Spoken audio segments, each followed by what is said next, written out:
What is good, guys? Welcome to another episode of The Creator Show. We have two very special guests joining us, father and son. To my right, we have the father. As you can tell, I am the dad. My name's Ronan Edwards, and then we'll pass it on to the dad. And Andrew Edwards. How are you guys? Good. Great. Super good to have you here. Thank you so much for taking this time out of your schedule and coming and joining us. Thank you. Where have you guys come? You come from London or what? London. Oh, yeah, London, mate.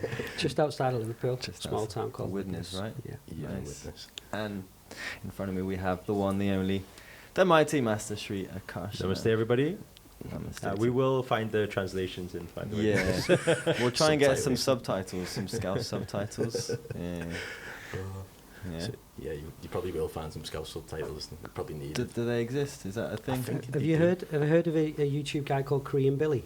I was about to Korean say. Billy. Korean Billy. Nah. So it's a lad in Korea, and he does he's very infamous. Yes. And he does And he did translations, Scouse. and he does the Scouse Yeah. translation. I Korean saw Billy. that. I saw that. He was pretty good Yeah. for someone who's probably not lived there. Yeah, he's pretty good. He does like accents, just British accents, right? Yeah. Yeah, it's quite funny. It's Nice. quite funny. To be fair, the Scouse ones like went completely viral. They went Yeah, really viral, yeah, you know. So Yeah. you did loads of them, just like 5, like just ones going like boss means. Boss, yeah. That is great. Yeah, Stuff dead like good that. and all those. Yeah. It's more just that lingo's normal, you know what I mean? So Yeah. we'll be saying stuff to her, and Yeah. it'll be like, oh, what are you saying? But Yeah, we'll just try and I translate think it. everybody's just hearing a slur right now. Don't know. Fast speech. So he was teaching us some local language words from Liverpool. Master, you like had your first few years of life in Liverpool? Oh yeah, but I was too young to have an accent. Yeah. I left when I was 5. Yeah. I may have just caught on a little bit, and then I left. Yeah. There's a And I went tiny in- hint, you know. But went extreme Yeah. to Newcastle, Yeah. which is like yeah. Geordie. But you have it's no like Geordie. Scouse and Geordie is Yeah. like Yeah.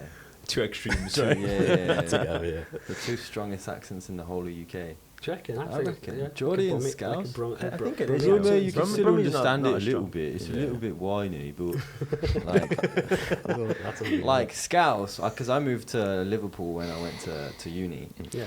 And I remember the day my mum dropped me off at the bus station. I had to find my way to my uni halls, got into a cab, couldn't understand fuck all, man. It was like a new language. Genuinely, it took me 2 whole weeks for my ears to fine tune to what the hell you guys were saying. It's kind of like a different octave as well. It's- I mean, It's much higher, no? It's Yeah, yeah. proper squeaky, mate. But we had a conversation in the car Yeah. because he was listening to a podcast with these two comedians, Mm. and I mean I'm 40, so a lot of people in Liverpool call each other lid, right? Yeah. So I wanted to know. I'm asking him what the terminology is for lid.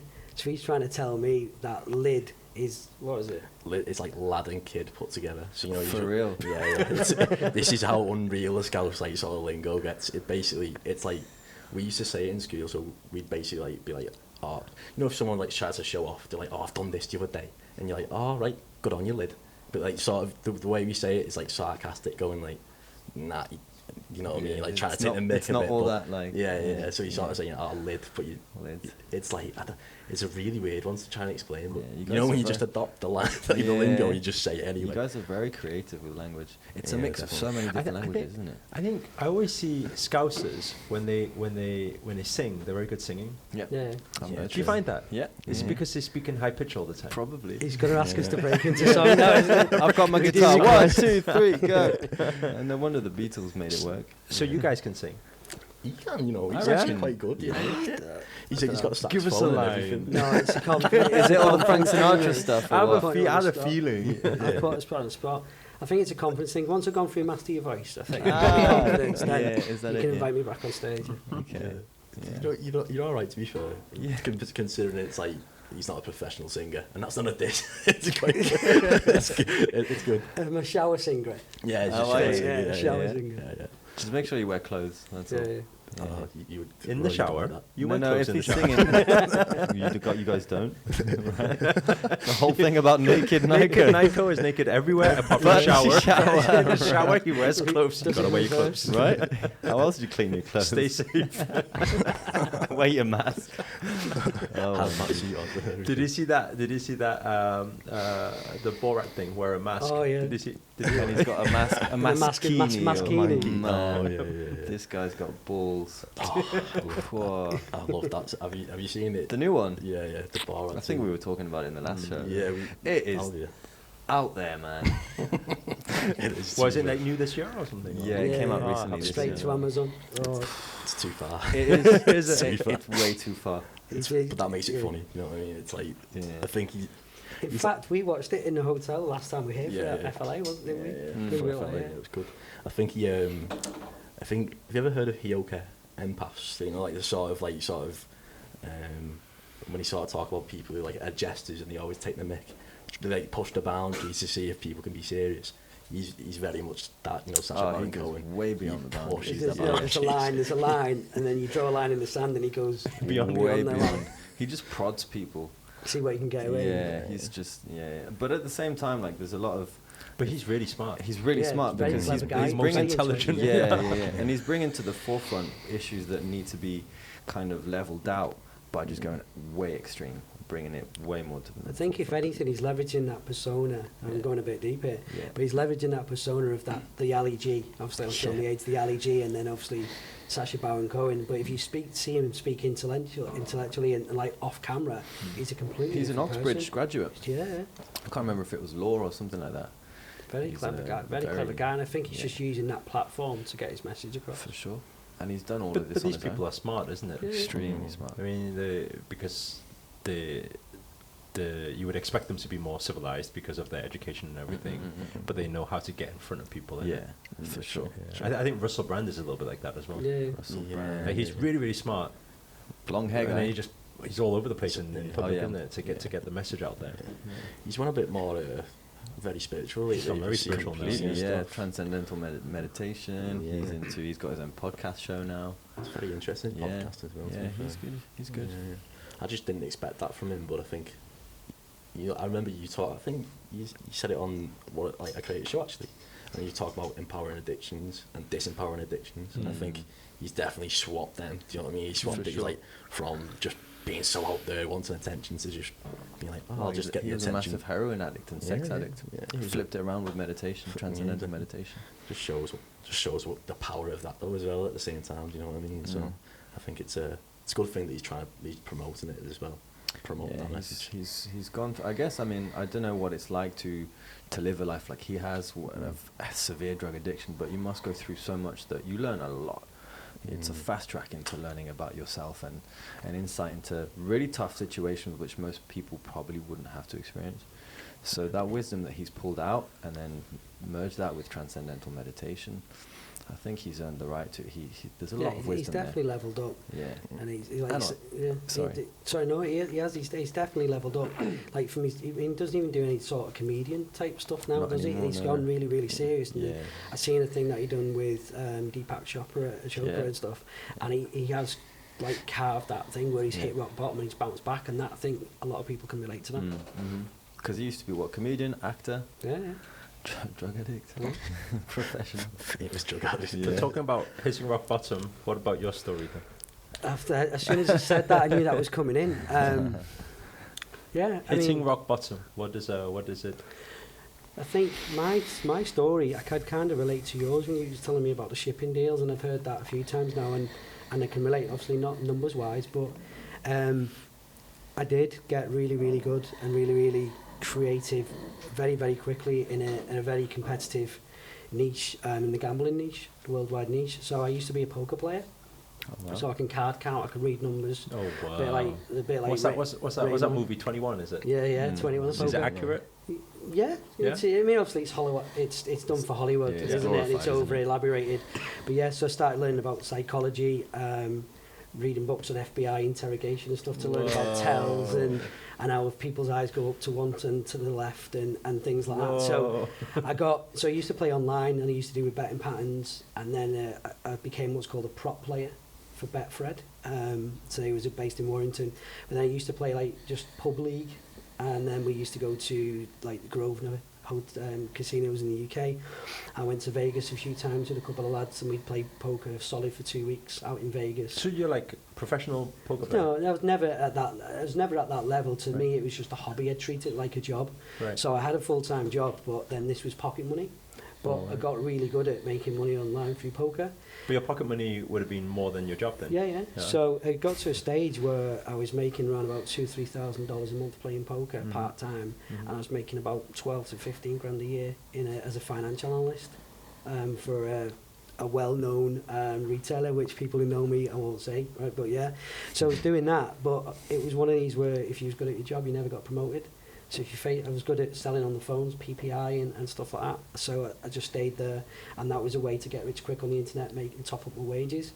But then I started advertising for the gambling companies, and it was pure an ego trip back then. Started advertising, meaning? So I started doing affiliate marketing for the advertising companies in return for commission for rev share. Right, okay.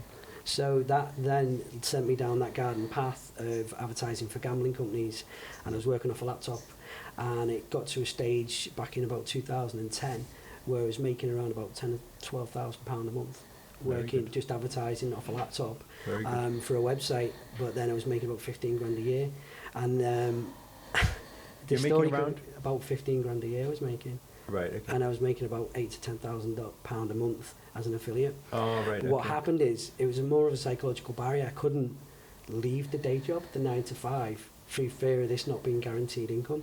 Right. It was a mental block.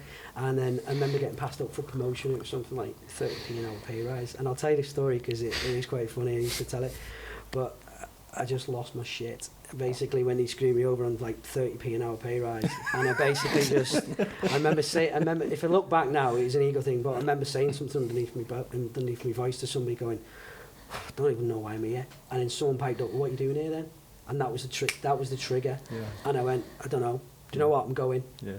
And I got up and I literally walked out and I was shaking. And I remember my wife Jane being pregnant at the time with Ronan's sister. And I rang her shaking, and I've just walked out my job. She went, what are you doing? I'm pregnant. I was like, it's all right, we're fine. I can play poker. She went, you stupid. And in Jane's eyes, I'd brought home magic beans to her. And I said, oh, we'll figure something out. Anyway, my boss rang me and said, what's this about you walking out your job? And I said, oh, I'm done. I told you this day had come. Well, obviously, you pushed me in the corner, you messed me about, I'm gone. Oh, you can't, because you've got no one else to replace you. So there's me going, we should have thought about that before you screamed me on 30p an hour pay rise. So then I had to come back in, and I was pure in this mindset where, what are they going to do, sack me? I'm walking, I had it in my head, I was going anyway. And they said, oh, will you train somebody up? So I said, yeah, okay. So because I was self-employed as well with the gambling commission stuff, I rang up the accountant, and he went, you can't walk out your job, your tax returns in January, you need like your corporation tax and your self-assessment tax. I was like, but I just told them all to F off. And he was like, you're going to have to go back. And I was like, I've literally just told the whole lot. He went, no, you're going to have to go back. So I went back, and you could literally hear a pin drop in this office, and I'm going, morning, morning, morning. And then I went back, and I sat there for 3 months in my own little bubble, but I knew that I put that time in then. I knew at this date I'd be leaving to become my own job. So I handed in my notice on the 25th of January 2011, and then the day later I was on a train to London for London Affiliate Conference, and in January I've been my own boss for 10 years. Oh wow. Wow. So yeah, so it's not, you know yourself, I mean, money comes and goes, it's seasonal, and I've had to learn that the hard way, because we never had much money growing up, and I've made money, lost money, went into depression because of it, because we can relate with the Russell Brand stuff. But my story come more of a spiritual awakening thing. So I started following you a couple of years ago, and then I seen all the different things, and I was conscious. And it was pure an ego thing. I had a nice house. I was one of the first people to have a Ford Mustang in the UK back in 2016 and stuff. Bought all that, and it was pure ego. It was a pure ego thing, and I couldn't see it at the time. It just ran away with me. And I had gone down a path that I didn't want to go down. And it started getting to a stage where I was going to conferences, I was talking on stage about SEO, about promoting, about pay-per-click. So you would be one of the first in the UK to be doing all this. You're talking Not really. about like affiliate marketing online and stuff? Yeah, 2006 I got into affiliate marketing and gambling. So you're the OG. Yeah, so one of the older ones, yeah. But yeah, I got to a stage where I was on stage and I just didn't want to be there anymore. And this I can relate to, and I think I started self-sabotaging. So I started getting to a stage where I think my PowerPoint messed up. I'd walked over to the mic booth, the mic went, yeah! I was like, oh. And then I had to wing it. But then I was doing Q&A with people on cryptocurrency affiliate marketing in Berlin, it was, back in 2018. And then I thought I'd bombed on stage, come off the stage, and there's people waiting in the wings to talk to me. So even though I tried to subconsciously self-sabotage, it was still seen as that one of these, what's called a Power 50 affiliate. It's one of the top 50 affiliates. But I just didn't want to do it anymore. And from an ego thing, it was gambling. And I see it as the kind of cartoony devil and angel on my shoulders, where you talk about it. I said with Seven, we joke around with being geeky Star Wars nerds. I was playing for the dark side. That's how I see it now.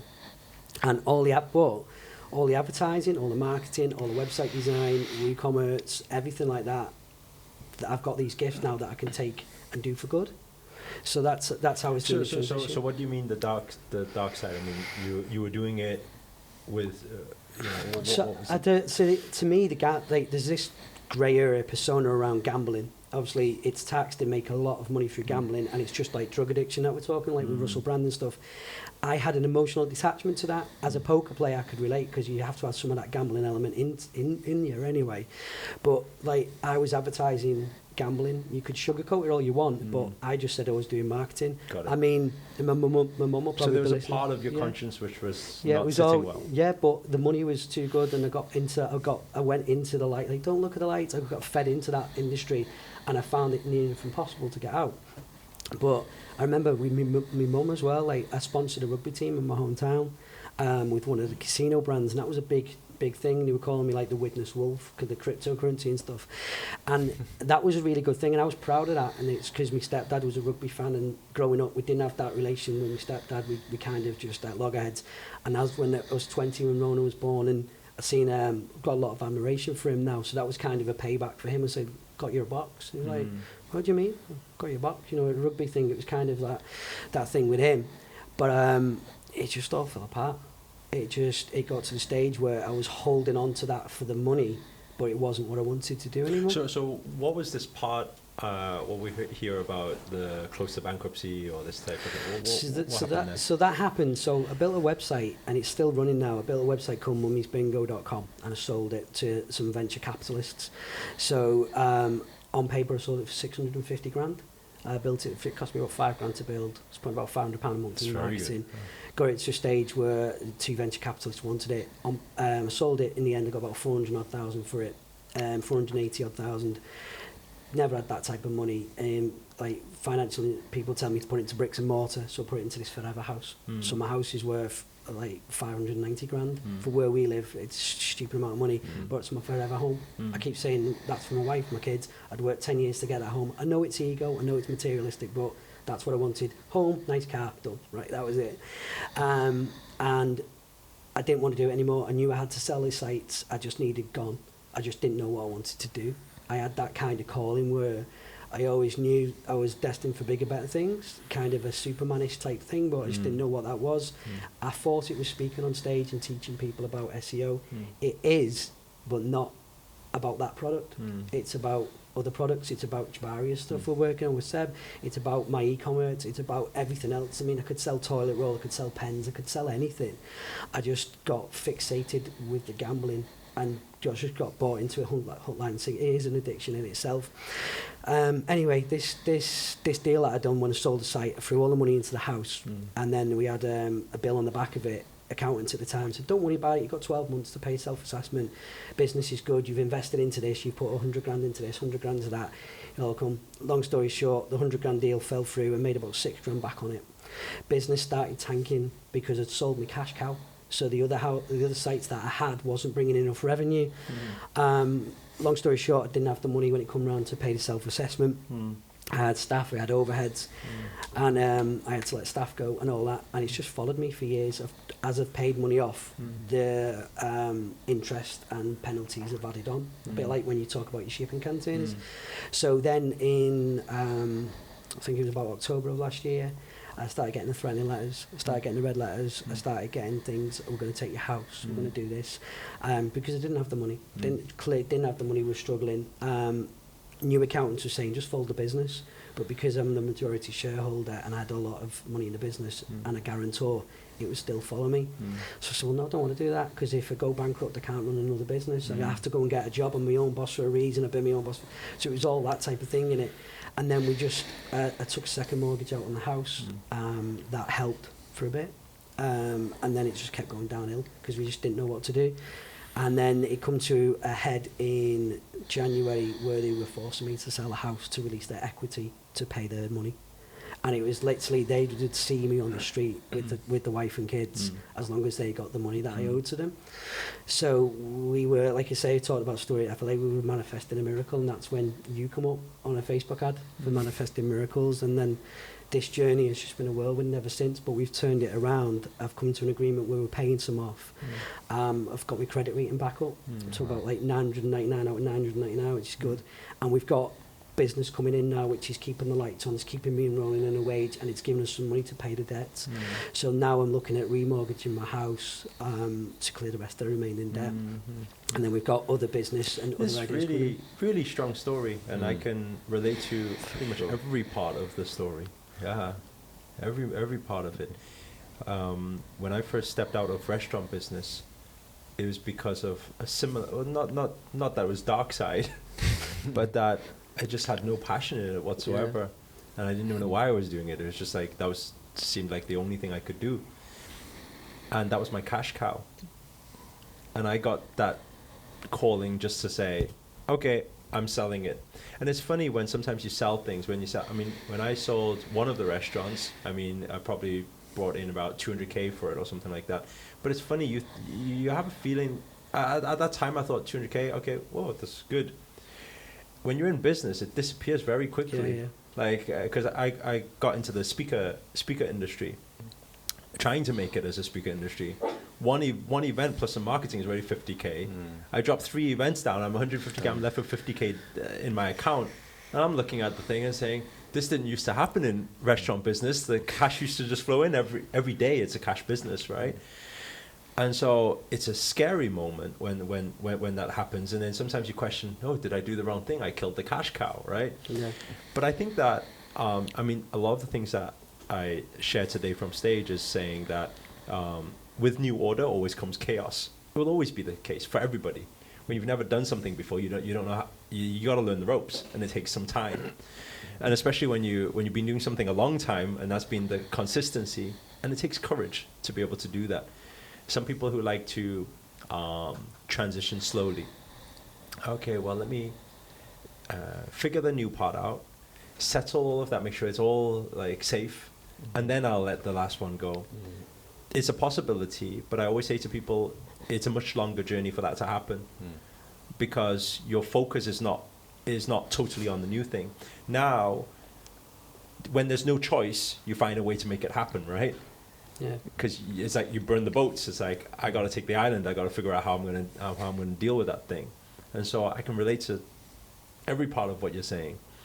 And that debt thing, it's UK and credit rating is the even till today my credit score I checked recently is pretty good, but I can't even get a phone line out because of past CCJs and things like that. Oh, right, yeah. I can't even get a 15 a month. You can't get a finance plan, like a payment plan. I can't get anything. I can't even get an iPhone on finance. I can't get anything. I can't. Oh, wow. They just don't allow anything. But it's showing good. But I think it's because I don't know how many years it takes to wipe off. Do you know? So CCJs is about 3, bankruptcy is about 6 or 7. But for me, I was paying. So there's obviously. I need to learn some of what you're doing. This is not financial advice, people. This is not financial advice. We just reiterate that. But I done a method. Just Google it, called the debt snowball method. Okay, so then it sounds counterproductive, but you have your highest debt and you pay the minimum off all your debts. But from a psychological thing, you pay anything spur, you pay off the lowest domination of debt. And then what happens is you get used to paying the minimum off all the debts. Your smallest one's debt, you take that hoo-ha-hoo because you've paid one of the smaller debts, say a credit card, and then the money that you're paying off the credit card, that gets added to the minimum debt off the next one. And then once that's cleared, it gets added onto the minimum. So I've been able to go from bankruptcy on paper, treading water, to having a credit rating. It never actually happened. No bankruptcy. No, so it's the threat is still there, and it's conscious and it's still raw. But I'm at peace with it now. Where I think fine. we've gone, like I think you said, where you say, I think we talked where you go, take my house, take what. They can have a quid a week. I'm not bothered. It gets so much where it's like, you can only take my life now, you know? It's like, what are you going to do? But I think as I've got out my way and as I stopped worrying about the what ifs and I'm just living in the now and just focusing on that each day, and I've found, especially out on this spiritual journey, and I see that I'm taking everything that I've learned in a good way. So I'm teaching people how to market themselves, teaching people to market other people's courses, building affiliate programs, doing e-commerce, drop shipping. So all of that gambling side was passive income, and I could make money in my sleep. And now I've had to transition to exchanging my time for money, and there's not enough hours in the day. I know time is linear, but it literally like that. So now I'm trying to get back to being passive, but in an industry that I want to be passive in. But it's huge what you're doing, and it shows a lot of heart with the transition, because it's easier for you to just. And this is the fact for a lot of people, right? A lot of people opt for the easy route, because it's like, you know, it's just there. Not many people can say, oh, it's not fully aligned with me, and I'm going to go for what I feel I represent, you know? And I think it takes a lot of courage to do that. I think for me, it was just this, I broke down on one of the GIC videos, but basically he was out the room, so I was like having a bit of a moment, but like, don't see that crying. But it was literally a realization of everything that I've done for the last 15 years has led me to this moment now. And it was kind of everything that I've learned, good or bad, I've let happen to myself. No, once you get rid of that ego, you realize that as well. So are you in the same thought? If you had the option to change anything, you wouldn't change anything? At the time, why me? You come from that victim mentality. What have I done to deserve this? I shoulda, woulda, coulda. Should have been better with money. Should have done this. Should have done that. I had financial advice, but everything I've done, I've took the people on. I've signed the contracts. I've signed the deals. Secured the deals. It's all down to me. And when you take ownership of that and you go, everything that's happened to me, good or bad, I've pre-programmed and I've let that happen to me, and you accept that and you forgive yourself for that. That then is a huge relief off your shoulders, and then everything else I can just take each day as it comes, because I know the universe will provide for me. Worst case scenario, plan Z is still sell the house. At downscale, I end up clearing all my debts and I have a couple $100,000 to start again. So because the skill you acquired through the years, you never lose. For sure. Exactly, it sticks with you. That's the thing. You use in a different avenue, it doesn't matter, because you've still got the skill. It's strong. And even now, though, you know, I like the fact that you said that it's easy. You know what I mean? Because even now, I get offers going like, oh, can Ronan do this for a gambling site? Oh, you get offers going, can you build a gambling site? And it's always the, you know what I mean, like the easy route, and it's like, nah. It's like this little devil thing just rocking up and saying, hey, I'm testing you. The thing is, I know it's a test because it's easy to go backwards. Like we're talking about Russell Branson and addictions. It's easy to go back to the easy way of doing it. I mean, I could walk into that industry again.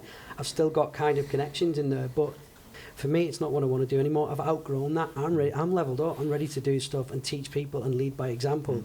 Teach them how to build dropshipping sites. Teach them how to do Facebook ads. Teach them how to do. So this whole thing must be very inspiring, looking at it from a son perspective. Very inspiring. You know what I mean? I remember, you know, in English, you know what I mean, like back in school, so it's like 5 years ago, because I'm dead young.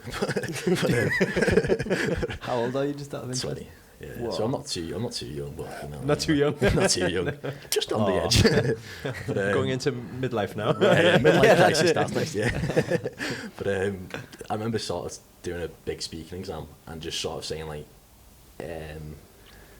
who's your so it was about like inspirations and who can you do it on. So I was like, I'll just do it on my dad. It's a good story, you know what I mean? And I could talk about it all day. And I was thinking, I remember for me, because I know everything that's went on for the past 15 years, to me it's like I've seen my dad working like you've worked like hours on like really rubbish jobs, no offence. But yeah, it is, really isn't it? You have to do what you need to do to provide for your family, and I think you do these jobs. And I mean, we're going down a different angle now, but the school system failed me. I mean, I didn't pay any attention in school. I just used to mess about. I practiced the night before for GCSEs, got like 10 GCSEs. I went from dead end job to dead end job for 10 years till I found something I was good at. And I fell into that through the poker.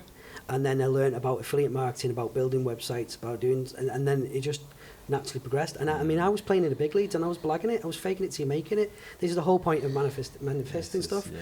And I was I remember advertising for the guy who runs Foxy Bingo. So that launched in 2006 and we were advertising it and we were getting about 60% revenue share. So easy maths, somebody plays £10 on bingo, we'd get £6 of it. Right, so when he floated that company, he took us all on like a car racing day to say thank you. And I went there and we got all these other people and you see all these big names, big companies, and it was just me, and then it was my brother doing it, and then somebody else, and I thought you had about 30, 40 staff. So, no, it's just me, laptop. And it was that type of thing. I mean, it was like a proper David and Goliath type thing, and then people didn't understand how I could play in them leagues with what's called like a shoestring budget. And it was because I was so, I mean, I must have ADHD or something. From an analytical point of view, I can just take stuff apart, break it down, see it all, put it back together. Yeah.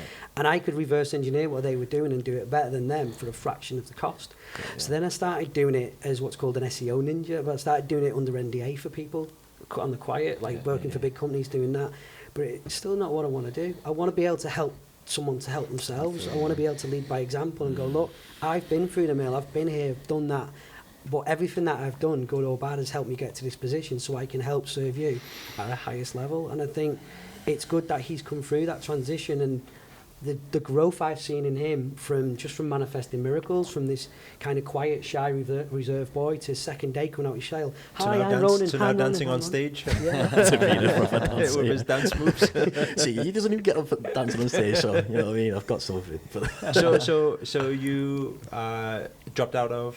I dropped out of college, yeah. College, yeah. Because it sort of goes back to good like, on you. Thank you. I was going to say, let's clap it up.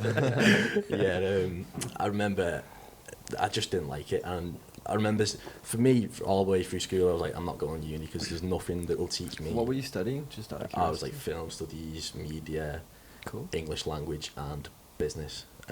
Well, the film studies is perfect now. You can make YouTube videos. Yeah, exactly. That's what I mean. But they did, I thought, like, in that course, I thought, like, I can do it better than this. Do you know what I mean? It was because I've done YouTube since I was about 10. Oh, wow. Yeah, so I think,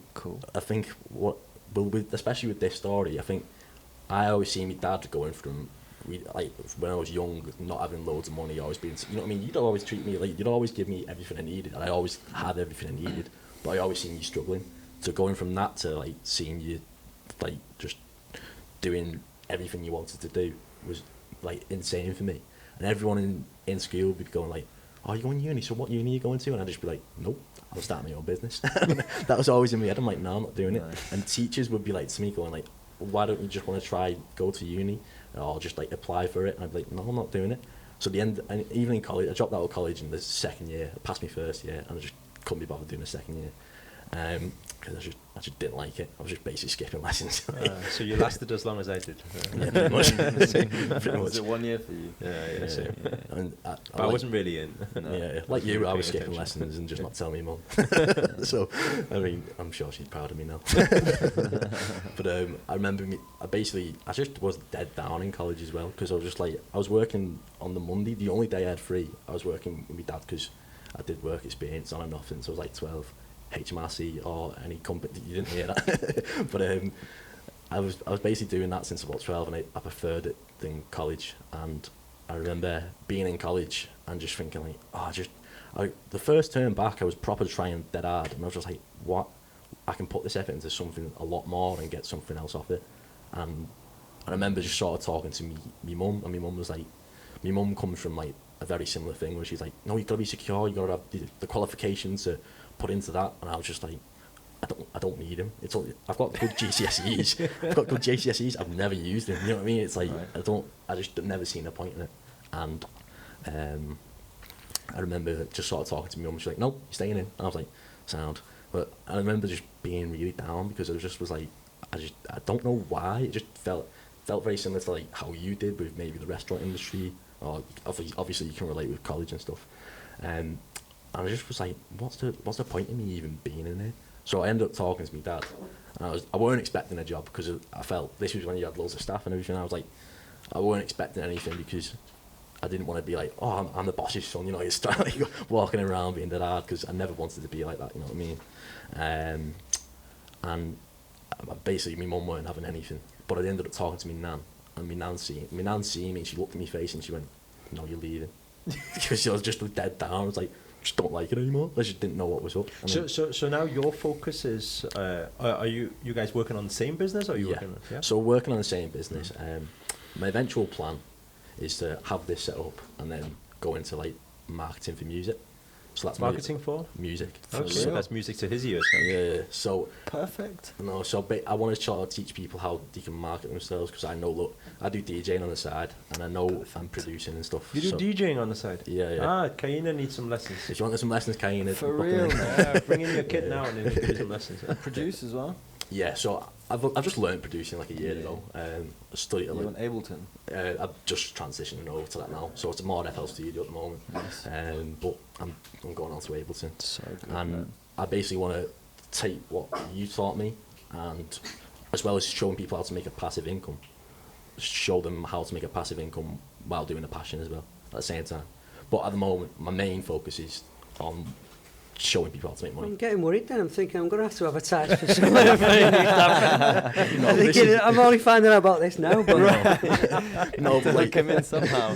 but like, P45. See you later, Dad. Yeah. Thanks for Jumping out. everything. See ya. no, but definitely like the main focus is getting this to like a million six. I'm not six. That's Billion. well, 7, 8 It's a figure billion. business. He you know knows what he'll see him right anyway. Yeah, yeah. Do you know what I mean? So I think, and he's younger.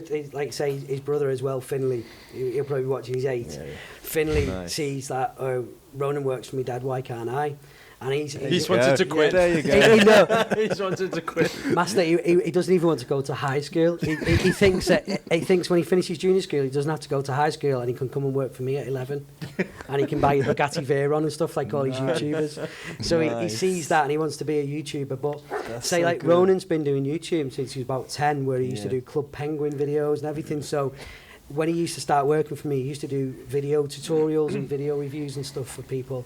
But then he's just naturally progressed and learned more and more stuff. So now he's learning off Jabari with ManyChat and So ClickFunnels good. and stuff like So that. So good. then, yeah, it's really good. So what's your opinion when your 8-year-old says, Dad, I don't want to go to high school? Like, I from don't your know point if- of view, from someone who, sorry, like, I just No, want go to on. elaborate. From like my thought process is, one part of me says, awesome, encourage it, because with the way everything is going now, it's been proven time and time and time again. You're living proof. Master's living proof that you don't need qualifications. And there's no such thing as job security. There No. is. Not now, anyway. Especially now with COVID. Especially now. Like, even the titans of industry, you know, the cruise ship industry, like Virgin, everything, all these billionaires. But so what's your point of view? Because there's the legal side. Law says he has to. If you don't, you'll get in trouble. But then there's your experience A where lot of people actually- do homeschooling now, A right? lot of people doing homeschooling and teaching them, and it's like, I mean, with the kids, I'm not going to name the schools, but the school where my kids go to, they've had a lot of different head teachers and a lot of things. And then you have this Ofsted report, and it's been under thing, and the wife wanted to take the kids out of school and move them to a different school. So, well, what's the point? They're all the same. And she's like, yeah, but I want them to have. You always want your kids to have everything that you never had, right? So then you go, okay, we'll want them to have the good faith. So it's up to him, but obviously we know he can't leave school at 10 and 11. He's got to go. He's in school now till he's 18. But then I won't force them to do anything that they don't want to do Right. outside of school. I always remember, like, me mum and my stepdad sat me down at 16, and it's like summer holidays. We left school, and then they said, right, okay, pocket money stops. From next week, you always keep. I'm like, what? And like me and my twin brother were going, keep? We're like, what? And they're like, yeah. He's going to get a job. I'm like, where are we going to go and get a job? Find one. So then we ended up doing these YTS schemes, which was like child labour and £40 a week or whatever. But that, I think, when I think back, 16-year-old me was like, this isn't fair, why am I doing this? Oh, my mates get. But now when I look back, it taught me that value of money and taught me to work for myself. And it's only through meditation or looking back through everything that's happened that you go, do you know what? Yeah, they had me back, and they wanted the best for me. And yeah, at the time I just didn't see it, but older me sees it and can. And I think there's that meditation where you go back and see your younger self, and you see that, and you thank your younger self, and you hug your younger self, and that was really, really powerful for me and for what you've done that time for me. So, yeah, I mean, I'd say homeschooling. The wife would be glad of a break and wants her life back with all the kids in school full time and stuff, and she wants to do something.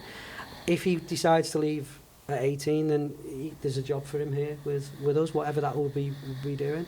And I want to, my big thing now is to get back financial freedom, abundance, passive income, and then generational wealth.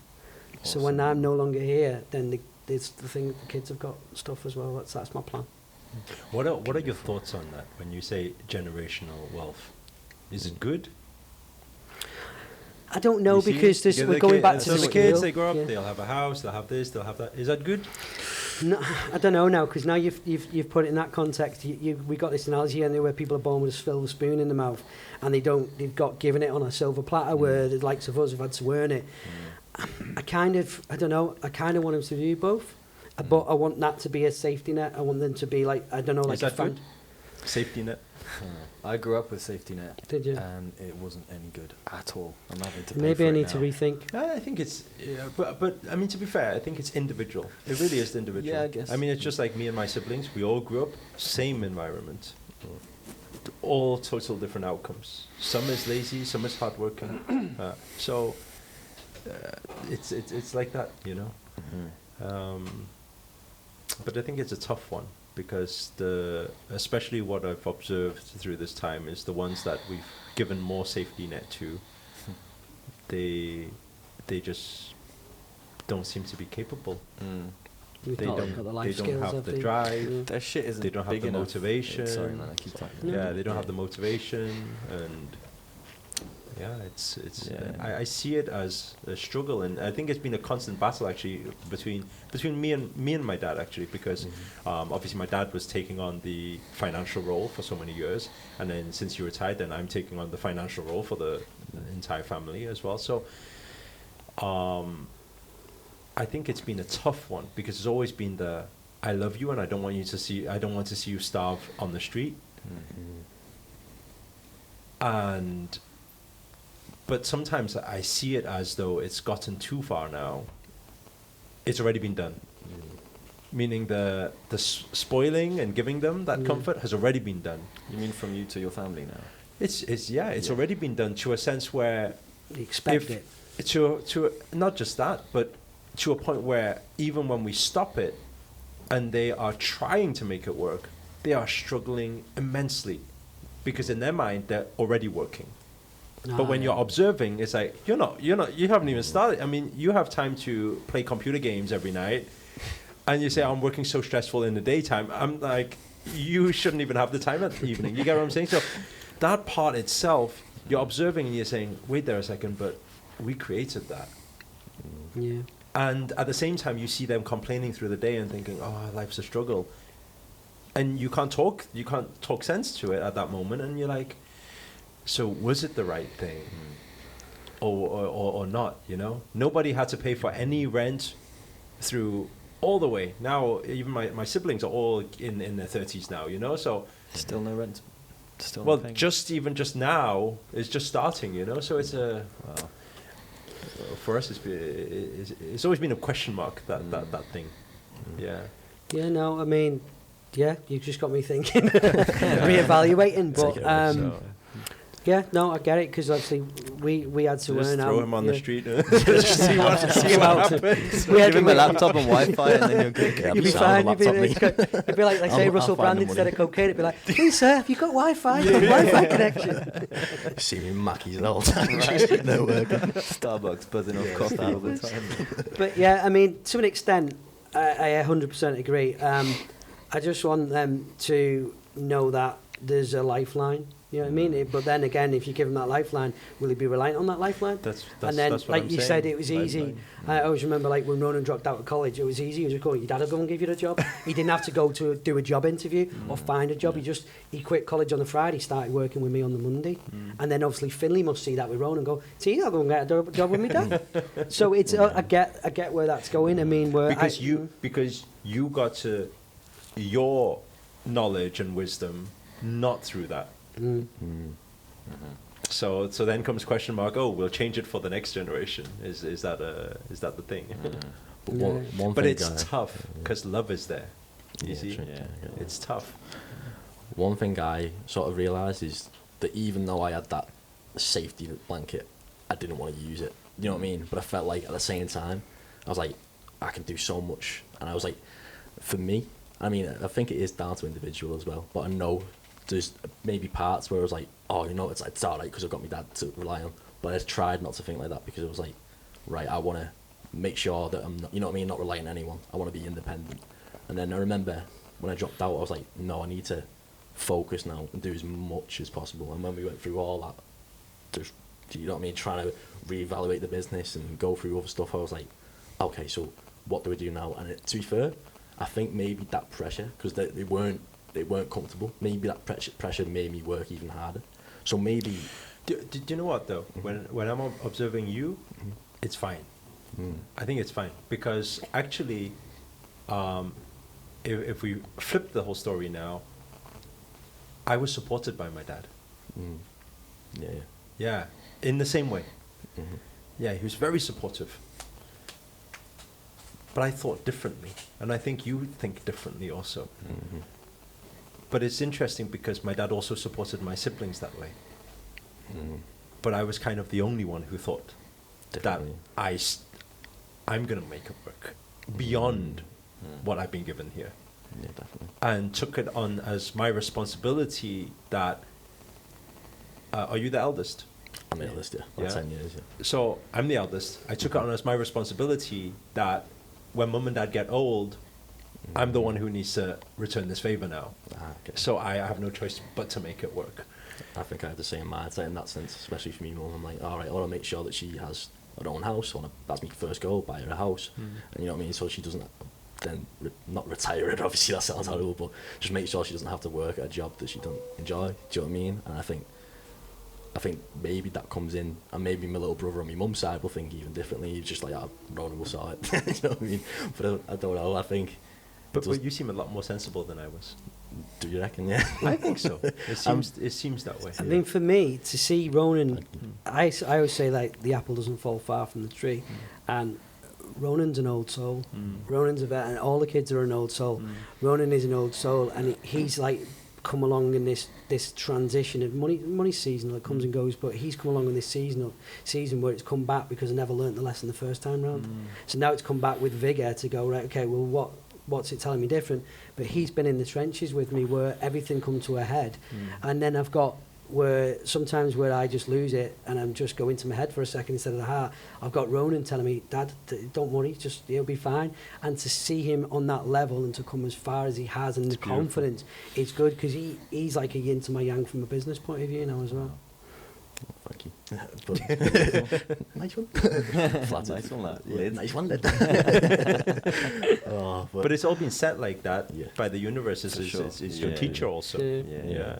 I do feel like that. I feel like that's one thing I was thinking when you said old soul there. I was like, definitely I've been here before. That's one acknowledge. I've been here before, but then like, have I chose this in like a past life or something, or just whatever it is? I don't understand it properly to like a T.